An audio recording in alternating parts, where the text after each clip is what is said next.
Vertical motion of a ball గురించి ఇప్పుడు మనం మాట్లాడుకోబోతున్నాము. Welcome to our channel. 2 marks క్వశ్చన్స్లో భాగంగా ఇప్పుడు మనము ఈ క్వశ్చన్ నేర్చుకునే ప్రయత్నం చేద్దాం. Give an example of one dimensional motion యొక్క ఎగ్జాంపుల్ ఇవ్వండి. Where a particle moving along a straight line, one dimensional అయి ఉండాలి, అది స్ట్రైట్ లైన్లో ప్రయాణిస్తూ ఉండాలి.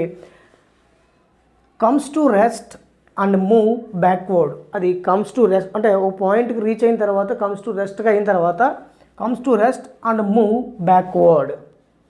సింపుల్గా క్వశ్చన్ మరొకసారి అర్థం చేసుకునే ప్రయత్నం చేద్దాం రండి. వన్ డైమెన్షనల్ మోషన్ అయి ఉండాలి. వన్ డైమెన్షనల్ మోషన్లో ఒక ఎగ్జాంపుల్ చెప్పాలి. అది ఎలాగుండదు, పార్టికల్ అనేది స్ట్రైట్ లైన్లో మూవ్ అవుతూ కమ్స్ టు రెస్ట్ పొజిషన్కి వచ్చిన తర్వాత మళ్ళీ బ్యాక్వర్డ్ డైరెక్షన్లో రావాలి అనే దాని గురించి 2 మార్క్స్లో భాగంగా మనకి ఒక క్వశ్చన్ అనేది అడగడం జరిగింది. సో దీనికి మనం ఏం చేద్దామయ్యా అంటే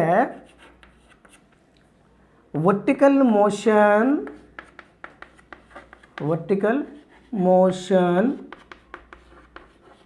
ఆఫ్ బాల్ని మనం తీసుకుందాం. ఇది వన్ డైమెన్షనల్ మోషనే కదా, వన్ డైమెన్షనల్ మోషనే. ఏ పార్టికల్ మూవింగ్ ఎలాంగే స్ట్రైట్ లైన్. మనం ఒక బాల్ని వర్టికల్గా ఇలా ప్రొజెక్ట్ చేస్తే ఇది వన్ డైమెన్షనల్ అవుతుంది. అదేవిధంగా ఎలా స్ట్రైట్ లైన్లోనే వెళుతుంది కదా.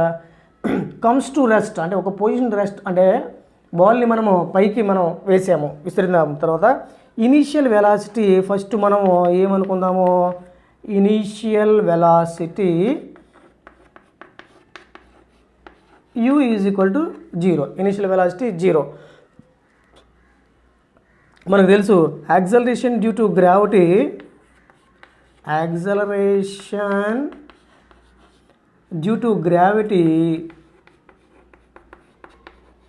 g అనేది ఆల్వేస్ కిందకే ఉంటుంది.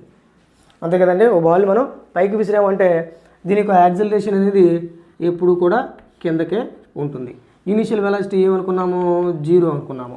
సో ఒక హైయెస్ట్ పాయింట్కి రీచ్ అయ్యాక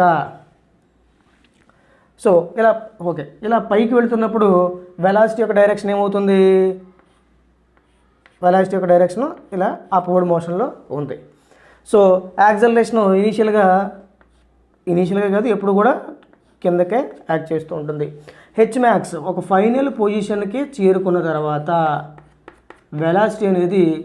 వెలాసిటీ ఈజ్ ఈక్వల్ టు 0 అయిపోతుంది. ఫైనల్ వెలాసిటీ అనేది ఏమవుతుంది, 0 అయిపోతుంది. ఫైనల్ వెలాసిటీ 0 అయిపోయిన తర్వాత అంటే ఇప్పుడు చూడండి, గ్రౌండ్ స్టేట్ నుంచి బాల్ ఇలా పైకి మనం ప్రొజెక్ట్ చేసాం. ఇక్కడ హెచ్మ్యాక్స్ హైట్ అనేది హెచ్మ్యాక్స్కి చేరిన తర్వాత ఇక్కడ ఏమవుతుంది, వెలాసిటీ అనేది 0 అయిపోతుంది. వెలాసిటీ 0 అయిపోయిన తర్వాత ఈ క్రమంలో ఏంటి, ఇనీషియల్ వెలాసిటీ 0 అనుకున్నాం కదా. Initial velocity 0, acceleration due to gravity ఇటు యాక్ట్ అవుతుంది, ఇలా యాక్ట్ అవుతుంది. సో వెలాసిటీ అప్వర్డ్ యాక్ట్ అవుతుంది.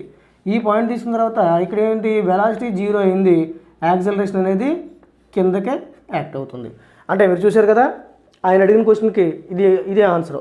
వన్ డైమెన్షనల్ ఫ్లో, వన్ డైమెన్షనల్లో ఇది ప్రవహిస్తూ ఉంది. పార్టికల్ మూవింగ్ అనగా స్ట్రైట్ లైన్, ఇది స్ట్రైట్ లైన్లోనే వెళుతూ ఉంది. కమ్స్ టు రెస్ట్, ఇక్కడ నుంచి స్టార్ట్ అయింది, ఈ పొజిషన్కి వచ్చిన తర్వాత రెస్ట్ అయిపోయిన తర్వాత వెలాసిటీ 0 అయింది, మళ్ళీ అదే పాత్లో తిరిగి కిందకి వస్తూ ఉంది. అయితే ఇక్కడ వెలాసిటీ డైరెక్షను చేంజ్ అయింది కానీ యాక్సలరేషన్ డైరెక్షను ఏమీ చేంజ్ అవ్వలేదు. దీన్ని ఒక ఫంక్షన్ రూపంలో చెప్పాలి అంటే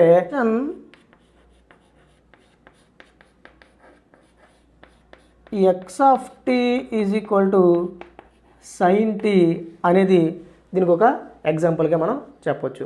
వెరీ సింపుల్గా ఒక్కసారి మళ్ళీ రివైజ్ చేసి మనం క్విక్గా మనం మాట్లాడుకుందాము. ఒక బాల్ని అప్వర్డ్ ప్రొజెక్ట్ చేస్తే ఇనీషియల్ వెలాసిటీ 0 అంటే ఇది పైకి వెళుతున్న క్రమంలో వెలాసిటీ అనేది పైకి ఉంటే యాక్సలరేషన్ కిందకు ఉంటుంది. ఇది స్ట్రైట్ లైన్ మోషన్లోనే వెళుతుంది. మ్యాక్సిమం హైట్ రీచ్ అయ్యాక వెలాసిటీ అనేది 0 అయిపోతుంది.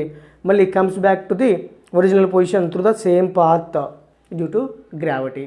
దీనికి ఉదాహరణ ఏంటంటే a function x(t) equal to sin t is an example. Thank you.